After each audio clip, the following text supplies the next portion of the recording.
Hey guys, this is Kyle Richter here. I was just watching Pro Tour Cleveland recently, and I wanted to go ahead and break down some of what I thought were the more interesting games. Right here, I wanted to look at Patrick Chapin versus Rob Pisano, and Chapin's on Sultai mid range, and Pisano's on Esper control. I think these are not only two of the best decks in the standard format, but it's a very skill intensive matchup with a lot of decisions to make. And so I think it's really interesting to watch players of this caliber navigate their way through this matchup and to see, what they think is important and how they're really going to do things when they're faced with their different decisions. So right here, we've got them playing game two of their match. So this is post sideboard. And again, Chapin's on Sultai mid range and Pisano's on Esper control. Now, right here at the beginning, I just want to go over Chapin's keep for just a quick second. So Chapin has kept 4-land, Duress, and Vivian Reed. This is an interesting keep for Chapin because it's not a particularly strong hand, but it does have some strong cards in it. So Vivian Reed is the best card in the matchup that Chapin can resolve. Right? Like, you could argue for Hydroid Krasis because it's going to draw him cards even if it gets countered, but in terms of sticking a threat, Vivian Reed is absolutely the gold standard. And Duress is a card that's going to allow Chapin some sort of maneuverability in trying to punch through that Vivian Reed. A lot of times you can save your Duress the turn before or even the same turn as you're playing your threat to give you a little bit of space to resolve that threat.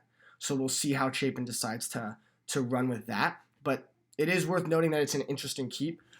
Chapin's mana base is going to be perfect. Those 4-land have all his colors, including double black. So anything he draws is live. I'm sure he's looking for some early pressure here in the first few turns to kind of knit his hand together because he doesn't have any plays between Duress and those Vivian Reeds. And Pisano's hand we'll see in just a second. So Chapin opens with a tap land instead of playing Duress on turn 1, which is definitely smart. There's no reason for him to fire off that Duress on turn 1. He's much more advantaged to just see an extra card by playing Duress on turn 2 by letting Rob draw another card. Now, there's even consideration to hold the Duress beyond turn 2. We see here that Chapin does play it on turn 2. And there's consideration to hold it for longer to try and see more cards. But I think it's a good play by Chapin to fire it off on turn 2, and there's a couple reasons for that. The first one is if Pisano has Thought Erasure, and Chapin does nothing. If Pisano Thought Erasures him on Pisano's turn 2, then he's going to take the Duress, which Chapin will now get no value out of, and he'll just be sitting with 2 5-drops in hand, and there's no way he's gonna have a window to resolve that if Pisano's just sitting there with open mana and no hand disruption from Chapin. So he definitely doesn't want to get that taken away from Thought Erasure, and the other consideration is that Pisano plays Search for Azcanta, and with Chapin's hand, if Pisano has Search on the board, there's basically no way Chapin can win, right? This is going to be a long game. Chapin's hoping to stick Vivian and grind it out.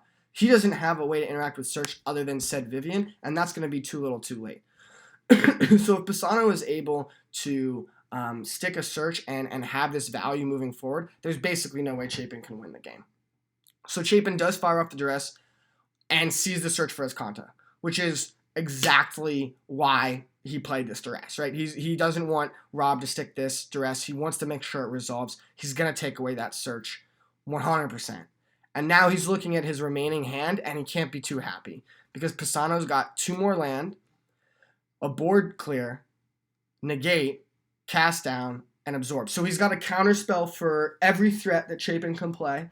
He's got removal, both single target and mass, and he's got land.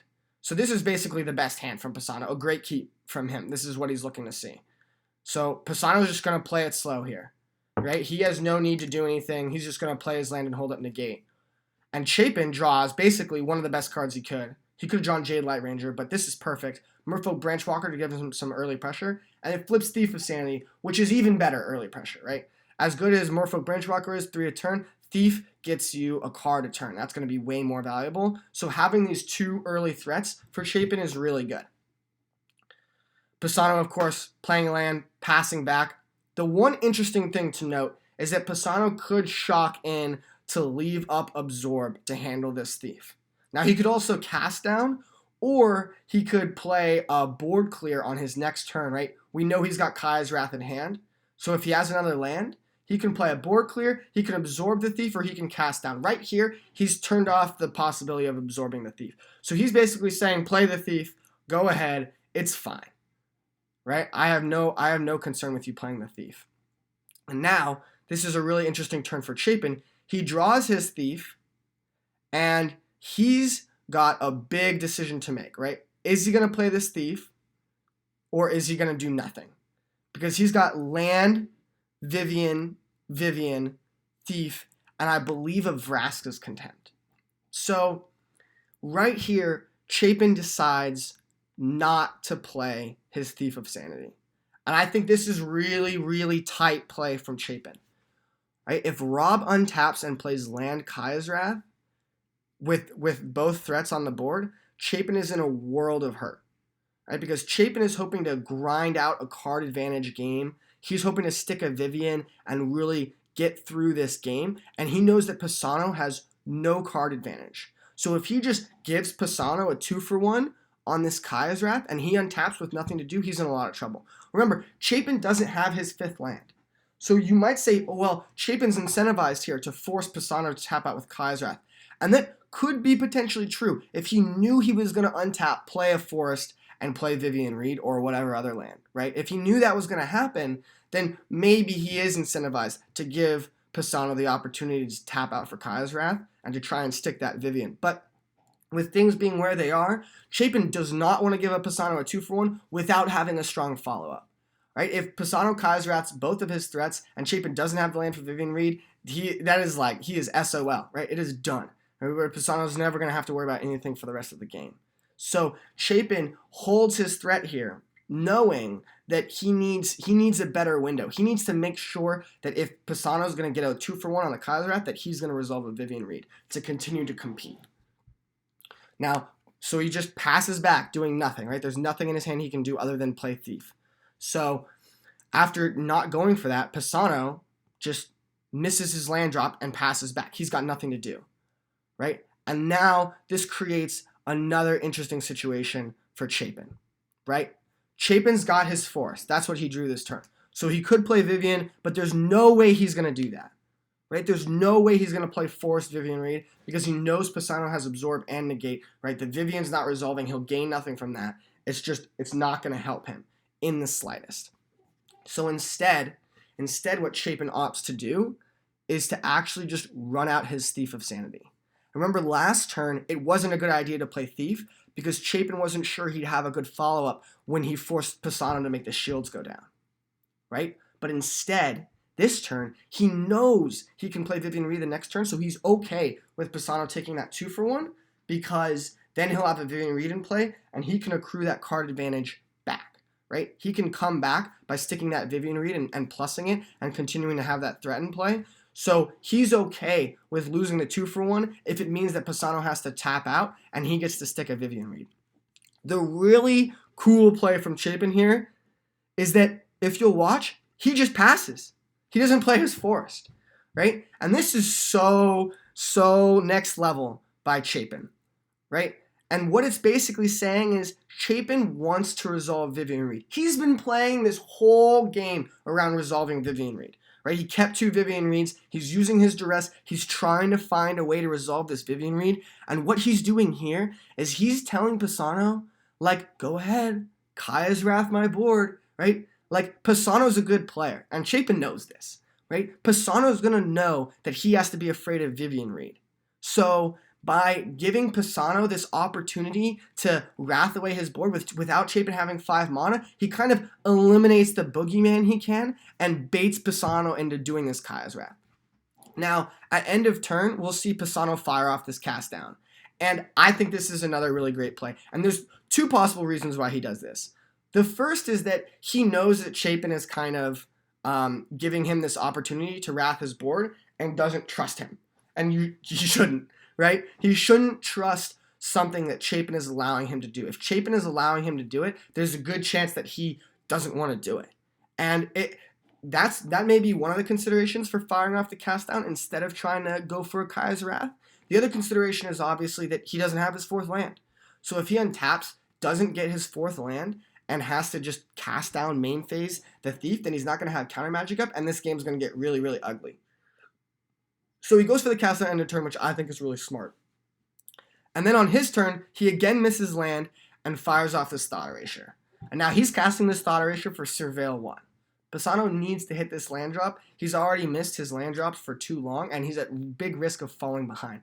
So he's going to play this Thought Erasure because he wants to surveil, and I'm sure his hope is that Chapin is only going to have one good threat to resolve while Pisano's shields are down. But he, of course, sees 2 Vivian Reeds, and he knows that that's not how that's going to work out. Now he's given Chapin this window to hit this other Vivian Reed. So Pisano bins his other cast down, looking for his next land, and he knows he's going to be in trouble here because Vivian Reed is going to hit the battlefield. So Chapin turns his guy sideways, deals another 3, and now he plays his Vivian Reed. Chapin has been playing the entire game around resolving this Vivian Reed, and he's done it, right? This is the best threat he can have in play. He, of course, pluses her. There's nothing on the battlefield. He'd love to minus a search, but it's not out there. And he's going to reveal Hydroid Krasis off this Vivian Reed, which, as we discussed before, is one of the other premier threats for Chapin in this matchup. So this is basically as good as this turn could have possibly gone. Now, Pisano needs Vivian Reed off the battlefield. And he gets his land, and he Vraska's Contempts it right away. Right? He does not want to compete with the level of card advantage that he's providing, that Vivian Reed is providing. So he needs to contempt that. He needs to get it off the board. It puts him up to 13, so he's still got a little bit of buffer with this Branchwalker. Right? He just wants to see this Branchwalker out there. He doesn't want anything else. The Chapin fires off another Duress. Now, there's consideration to play a Hydroid Krasis instead, but Chapin doesn't have his 6th land. He doesn't want to play Hydroid Krasis to draw 1 card. He wants to draw 2 cards or more, because now that, especially with 1 Vivian being Thought Erasure and 1 Vivian being Vraska Contempted, his paths to card advantage to keep churning through Pisano is basically just the Krasis. Right? He does not have another source of card advantage in his hand. He's not going to play that Krasis at a 3/3 for 1 card. That's just not where he wants to be. So instead, he's going to fire off this Duress and see what's up. And he looks at Pisano's hand, and he's still got that Absorb. He's still got the Negate. Now he's gotten a 2nd Kaya's Wrath and a Teferi. So this is a pretty clear choice for Chapin. He's going to take the only card that gives Pisano pressure, that gives him card advantage, Teferi. Right? He's going to knock that out of his hand and say, all right, well, the only source of card advantage you're going to have if I take away this Teferi is these Kaya's Wraths. So as long as I cannot get 2 for 1 or 3 for 1 from these Kaya's Wraths, I can keep my card advantage going in this matchup. And then he just passes, right? Chapin's got Contempt and Krasis, right? There's nothing, and another 3rd card. He's got Contempt, Krasis, and something else. And he decides to pass back. Right? He's definitely not playing Krasis on for 1 here. And once again, Pisano just passing through. Right? Chapin puts Pisano now to 7.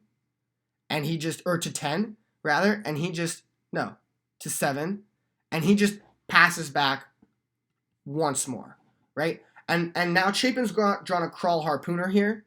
So he could play the Crawl Harpooner and try and put some more pressure on Pisano. But Merfolk Branchwalker is a 3/2, and the Crawl Harpooner also a 3/2. So 6 power on the board puts Pisano to 1. It doesn't really help Chapin at all. It doesn't make it any more threatening for Pisano, and it gives him a 2 for 1 on his Kaya's Wrath, right?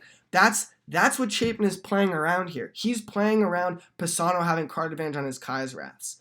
So there's no big incentive for Chapin to force a Wrath. Again, right? Maybe he wants to resolve that 4/4 Krasis and make sure that the body sticks as well as the card draw, but he doesn't know that he's got a 6th land. So he's simply going to pass back here and see what Pisano's going to do. Once again, Pisano does not draw a land, and now he fires off the Kaya's Wrath, right? Pisano is so worried about this Branchwalker and this 3-turn clock that he's actually going to Wrath it away.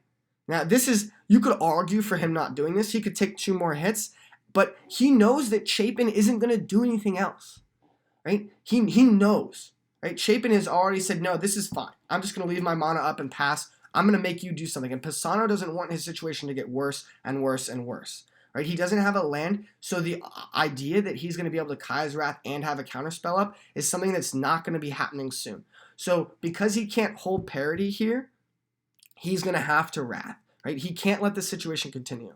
And so Chapin decides to play the card he drew off the top, Jade Light Ranger, and get some more information on his deck.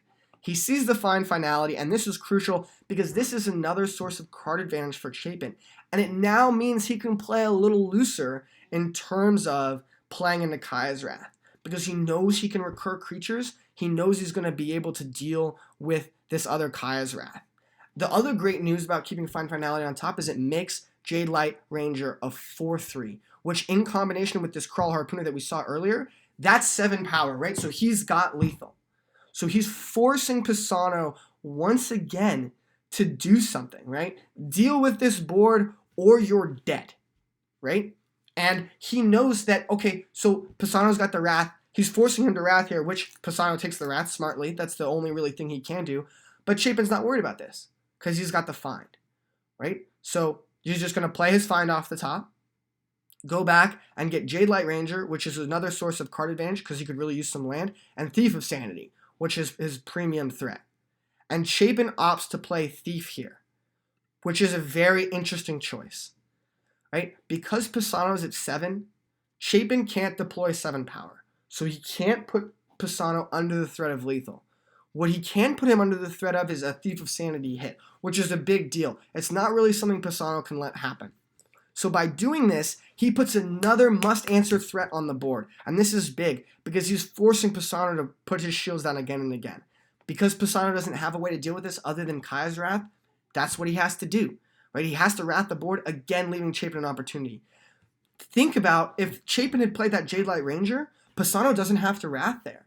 He just gets to play his land and pass back with Absorb up, and this is a very different game, right? Then maybe Chapin goes for the Thief, and he gets it absorbed, right? And then Pisano's back up to 10. Now he can take 3 hits from Jade Light, right? This is getting much more dangerous for Chapin if he goes for that Jade Light line. So forcing Pisano to deal with the Thief puts him in the driver's seat once again. And now Chapin just gets to fire off that Jade Light. He gets the land, which is going to allow his Krasis in hand and on top of his library to be played for 6, which is where you want your Krasis. You want a 6 mana Krasis with X equals 4. That's really the minimum to playing it for value. You can play it on X is 4, but it doesn't help that much. It just cycles, right? Now Pisano, no land, passing back, right? He's got nothing to do here. So Chapin just gonna take his damage, right? You take 3, you're down to 4, and he's gonna opt to try and commit some more pressure to the board. So he goes for this Krasis. Now this is a strong play into open mana. Krasis is a strong play into open mana because Pisano's going to be forced to absorb this, but he's only getting to absorb half of the spell Chapin's playing. Right, so Chapin's going to get 2 cards. He's going to get a lot of maneuverability, and Pisano basically just denies the Krasis body and goes back up to 7 life. So I really like this play into open mana here from Chapin. Right, he wants some more cards, he wants some more options, and he's just gonna take that because he knows that Pisano can't stop it from countering the Krasis. So again, Pisano just draws his card, looks like a land, so he's gonna put that into play tapped. He's thinking about untapped here, which is interesting. He's already got Absorb and Negate up, but thinking about leaving up double Absorb, it looks like deciding the 2 life isn't worth it, which is a good call. Right, going down to 5 is really gonna adjust his clock. It's gonna make Jade Light a 2-turn clock. So instead, he just plays the Godless Shrine tapped, and Chapin again puts Pisano to 4. Now Chapin really wants some more pressure here, right? He's a little bit worried about the fact that this game is now starting to take so long. And he's drawn a lot of cards with Krasis, and he's got another one, but Esper Control is advantage in the late game. So he taps 3 and plays Thief, which Pisano allows to resolve, which I think is very interesting, right? Pisano wants to do something with his mana here. All he's got is counter magic. He really wants to be able to effectively do something on his turn. So the idea that he sees Chapin play a land and doesn't counter the Thief as Chapin taps down to 4, basically removing the idea that Chapin's going to have a better threat than Thief. And it's weird that he doesn't counter this here because, right, like there's nothing for 4 mana that Chapin's going to play that's more threatening than for Thief of Sanity. Now, Pisano does decide to counter this Merfolk Branchwalker that comes down after Thief, which is a very, again, a very curious, and now Pisano absorbs it, right? And this is kind of showing us, right, like this is a weird line from Pisano, because you would think that he's either letting everything resolve or letting nothing resolve, right? Like he's either trying to untap in Wrath, or he's trying to just fire off absorb on the most threatening thing. Now we see the Mortify in Pisano's hand, so he's going to be able to just mortify the Thief. But if you really think about this, the Absorb puts Pisano up to 7, and if he had played that on the Thief instead of on the Branchwalker, then Chapin wouldn't have lethal on board, and there would be no threat of Thief. So Pisano would actually be able to leave up a lot more mana on this turn. Instead, because he let the Thief resolve, he's now forced to cast this main phase Mortify.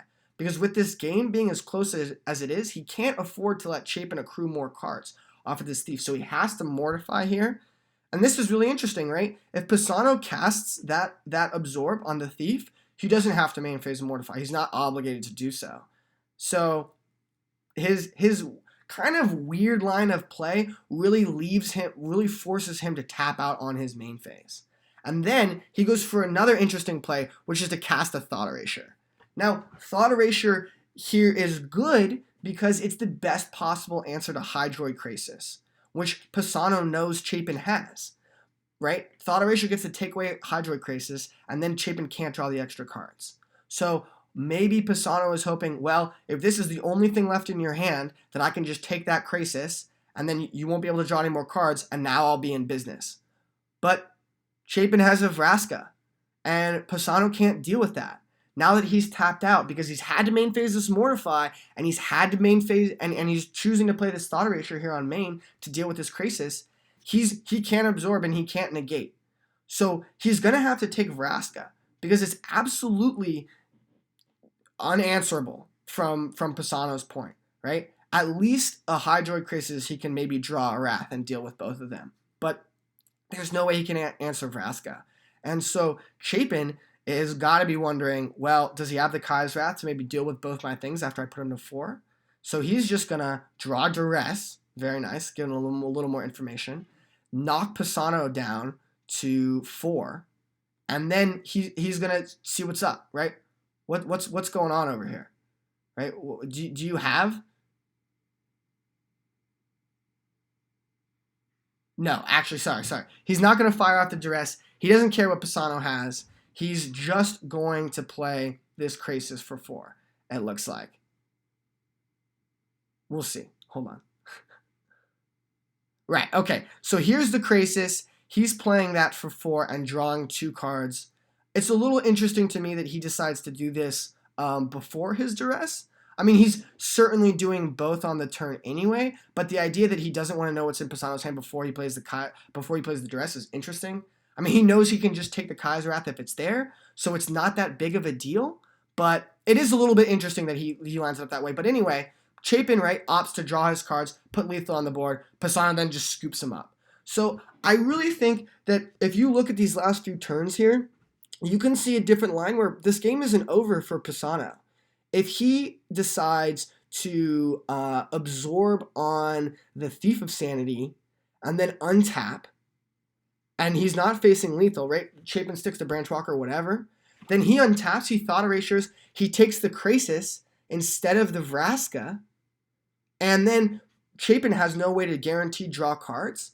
If Chapin goes for that Vraska, he's still got the Absorb up, and if Chapin doesn't go for the Vraska, then he mortifies end of turn to cut down on the clock, right? So there's just it's very interesting to see these lines of play and see how Pisano maybe playing those counters out of order doesn't really give him the opportunity to let this game go a few more turns, whereas Chapin, just playing so patient, playing so measured, he ends this game with exactly the right amount of time, right? He's drawing cards. He's never exposed himself. At the end of the game, Chapin's got 2 fresh cards off of Krasis in his hand, and Pisano's got like a negate left over, right? Chapin just efficiently ground this matchup out. And you can see how there's multiple windows where if Chapin doesn't play that smart, he would have opened himself up to losing control of the game in different points. And I think that this is something that you can really learn from how do I play against control? How do I